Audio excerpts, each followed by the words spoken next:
ಇನ್ನು ಇದೇ ಕರ್ನೂಲ್ ಬಸ್ ದುರಂತ ಸ್ಥಳಕ್ಕೆ ಗದ್ವಾಲ್ ಡಿಸಿ ಭೇಟಿಯನ್ನು ಕೊಟ್ಟಿದ್ದಾರೆ. ತೆಲಂಗಾಣದ ಗದ್ವಾಲ್ ಜಿಲ್ಲೆಯ ಡಿಸಿ ಅವರು ಗ್ಯಾರಂಟಿ ನ್ಯೂಸ್ಗೆ ಗದ್ವಾಲ್ ಡಿಸಿ BM ಸಂತೋಷ್ ಅವರು ಮಾಹಿತಿ ಕೊಟ್ಟಿದ್ದು, ದುರಂತ ನಡೆದ ಬಸ್ನಲ್ಲಿ ಇದೀಗ ಎಷ್ಟು ಜನ ಇದ್ರು ಅನ್ನೋದ್ರ ಬಗ್ಗೆ ಡೀಟೇಲ್ಸ್ ಕೊಟ್ಟಿದ್ದಾರೆ.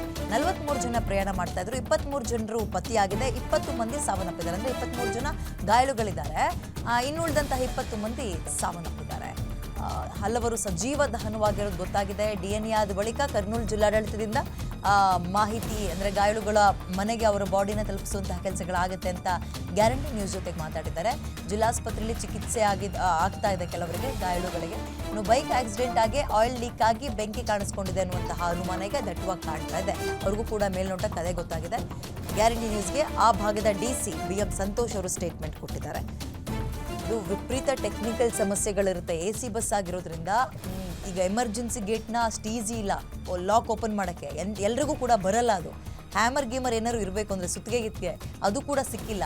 ಆಮೇಲೆ ಇವೆಲ್ಲವೂ ಆಟೋಮೆಟಿಕ್ ಗೇಟ್ ಆಗಿರೋದ್ರಿಂದ ಬಟನ್ ಪ್ರೆಸ್ ಮಾಡಿದ್ರೆ ಮಾತ್ರ ಓಪನ್ ಆಗುತ್ತೆ, ಕ್ಲೋಸ್ ಆಗುತ್ತೆ. ಇಂಥ ಗೇಟ್ಗಳಾಗಿರೋದ್ರಿಂದ ಆ ಫೈರಿಗೆ ಅದು ಓಪನ್ ಆಗಿಲ್ಲ.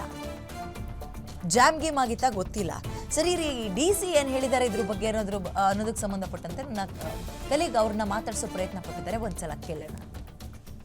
ಆಂಧ್ರ ಪ್ರದೇಶದ ಕರ್ನೂಲಿನಲ್ಲಿ ಏನು ಬಸ್ ದುರಂತ ಮುಂಜಾನೆ ನಡೆದಿರುವಂಥ ಹಿನ್ನೆಲೆಯಲ್ಲಿ ಇವತ್ತು ಯಾಕಂದರೆ ಹೈದರಾಬಾದ್ನಿಂದ ಬೆಂಗಳೂರಿಗೆ ಹೊರಟಿರುವಂಥ ಬಸ್ಸು ಖಾಸಗಿ ಬಸ್ ಆಗಿರುವಂಥದ್ದು. ಅದರಿಂದಾಗಿ ಗದ್ವಾಲ್ ಜಿಲ್ಲೆಯ ಜಿಲ್ಲಾಧಿಕಾರಿ ಆದಂಥ ಸಂತೋಷ್ ಅವರು ಕೂಡ ಇವತ್ತು ಸ್ಥಳಕ್ಕೆ ಭೇಟಿ ನೀಡಿರುವಂಥದ್ದು.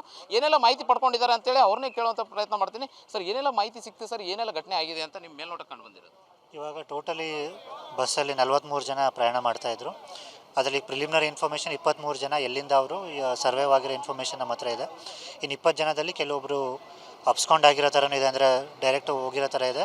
ಕೆಲವರು ಡೆತ್ ಆಗಿರುವಂಥ ಇನ್ಫಾರ್ಮೇಷನ್ ಕೂಡ ಇದೆ.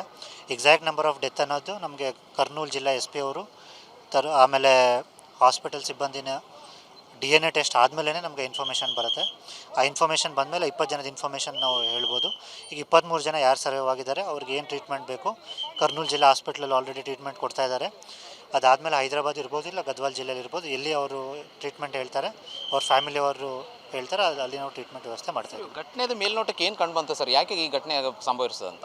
ಅದೇ ಇನ್ಫಾರ್ಮೇಷನ್, ಪ್ರಿಲಿಮಿನರಿ ಇನ್ಫಾರ್ಮೇಷನ್, ಅದು ಬೈಕ್ ಅಡ್ಡ ಬಂದು ಬೈಕ್ ಒಳಗಡೆ ಹೋಗಿರೋದ್ರಿಂದ ಆಯಿಲ್ ಹತ್ರ ಆಯಿಲ್ ಲೀಕ್ ಆಗಿರೋದು, ಆಯಿಲ್ ಇರೋ ಪ್ಲೇಸಲ್ಲೇ ಅದು ಆಕ್ಸಿಡೆಂಟ್ ಆಗಿರೋದ್ರಿಂದ ಫೈರ್ ಆಕ್ಸಿಡೆಂಟ್ ಆಗಿದೆ. ಎಕ್ಸಾಕ್ಟ್ ಡೀಟೇಲ್ಸ್ ಏನಿದೆ ಆ ಪೊಲೀಸಿಂದ ನಾನು ಕೂಡ ಮಾಹಿತಿ ತಗೋತಾ ಇದ್ದೀನಿ. ಇವಾಗ ಅದು ಅಧಿಕೃತವಾಗಿ ಬಂದಮೇಲೆ ಹೇಳ್ಬೋದು. ಸೊ ఇప్పుడు ಫಸ್ಟ್ ಇವಾಗ ಆದರೆ ಮಾತ್ರ ಯಾರು ಇಂಜರಿ ಆಗಿದ್ದಾರೆ, ಸರ್ವೈವರ್ ಇದ್ದಾರೆ, ಅವ್ರಿಗೆ ಎಲ್ಲ ರೀತಿ ಫೆಸಿಲಿಟೀಸ್ ಕೊಡ್ತಾಯಿದ್ದೀವಿ.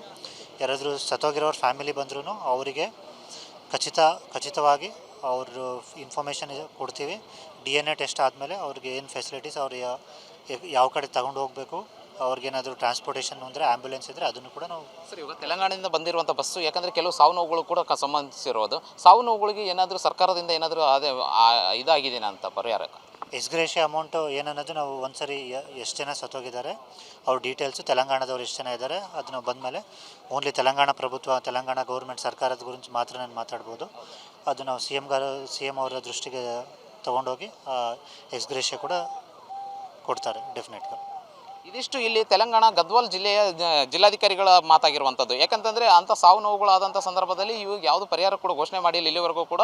ಏನೋ ಸ್ಥಳೀಯವಾಗಿ ಅವರಿಗೆ ಚಿಕಿತ್ಸೆ ಕೊಡುವಂಥ ಕೆಲಸ ಮತ್ತು ಅವರನ್ನು ಗುರುತಿಸುವಂಥ ಕೆಲಸ ಮಾಡಿದ್ದಾರೆ ಅನ್ನುವಂಥದ್ದು ಜಿಲ್ಲಾಧಿಕಾರಿಗಳ ಮಾತು. Anil Kumar, guarantee news, Kurnool.